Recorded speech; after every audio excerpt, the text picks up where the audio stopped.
अस्सलाम वालेकुम दोस्तों, कैसे हो? उम्मीद है कि सब खैरियत से होंगे। अल्लाह आप लोगों को ऐसे ही खुश रखे। चलिए आज के किस्से की तरफ बढ़ते हैं।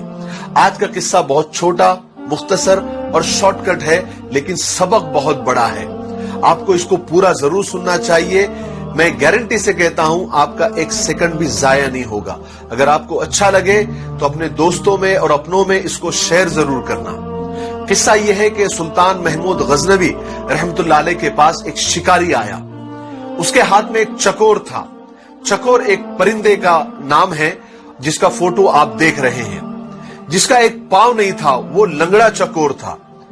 सुल्तान ने जब उसको देखा तो सुल्तान को वो चकोर बहुत पसंद आया। तो सुल्तान ने उसकी कीमत पूछी तो शिकारी ने उसकी कीमत बहुत बताई, यानी बहुत महंगी कीमत बताई। सुल्तान हैरान हुआ और शिकारी से कहा कि भाई ये तो लंगड़ा है, इसका एक पांव भी नहीं है, इसमें ऐब है, तुम इसकी इतनी कीमत क्यों बता रहे हो, इसको इतना महंगा क्यों बता रहे हो? तो शिकारी ने जवाब दिया, सुल्तान ये चकोर में एक खास बात है, वो मैं आपको बताता हूं। देखिए सुल्तान, मैं जब भी शिकार पर जाता हूं तो इस चकोर को साथ में लेकर जाता हूं और इसको जाल से बांध देता हूं, और ये चकोर अजीब अजीब आवाजें निकालता है। कभी रोने की आवाज, कभी हंसने की आवाज, कभी गम की आवाज, कभी दर्द भरे आवाज। तो इसकी आवाजें सुनकर ये अपने साथी चकोरों को बुलाता है, अपने कौम के चकोरों को बुलाता है, और इसकी अलग अलग आवाजें सुनकर बहुत सारे चकोर इसके पास आ जाते हैं और जाल में फंस जाते हैं। और फिर मैं उन चकोरों को पकड़ लेता हूं, उनको बेचता हूं, और इसकी इसी टैलेंट की वजह से मैंने बहुत सारे पैसे कमाए हैं, बहुत सारे चकोरों को फंसाया है, तो इसमें यह टैलेंट है। जब सुल्तान ने यह बात सुनी तो मुंह मांगी कीमत देकर उस चकोर को खरीद लिया, और जैसे ही खरीदा ऑन द स्पॉट वहीं पर उस चकोर को जुबाह कर दिया, उसके टुकड़े टुकड़े कर दिए। सब लोग हैरान, दरबारी हैरान, शिकारी हैरान। शिकारी ने हैरत से पूछा कि सुल्तान, आपने इतनी महंगी कीमत देकर, मुंह मांगी कीमत देकर इस चकोर को खरीदा और उसको जुबाह कर दिया, उसके टुकड़े टुकड़े कर दिए, क्यों?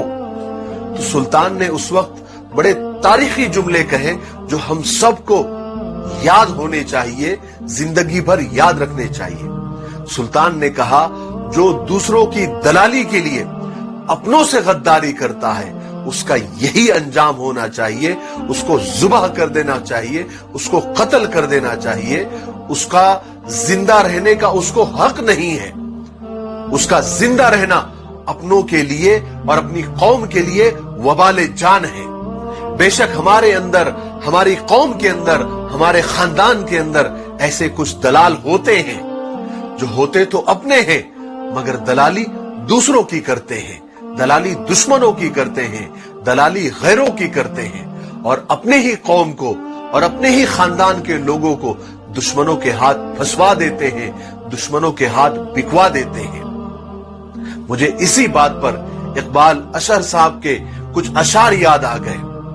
वो फरमाते हैं कि सिमट के रह गए माजी के दास्तानों तक, हुदूद जात से आगे निकलने वाले लोग। सितम तो ये है कि हमारी सफों में शामिल है, चिराग बुझते ही खीमा बदलने वाले लोग। हमारे दौर का फिरौन डूबता ही नहीं, हमारे दौर का फिरौन डूबता ही नहीं, कहां गए पानी पर चलने वाले लोग। अल्लाह हमारी कौम के दलालों से और हमारे खानदान के दलालों से हम सब की हिफाजत फरमाए। मुझे दुआओं में याद रखें। अस्सलाम वालेकुम।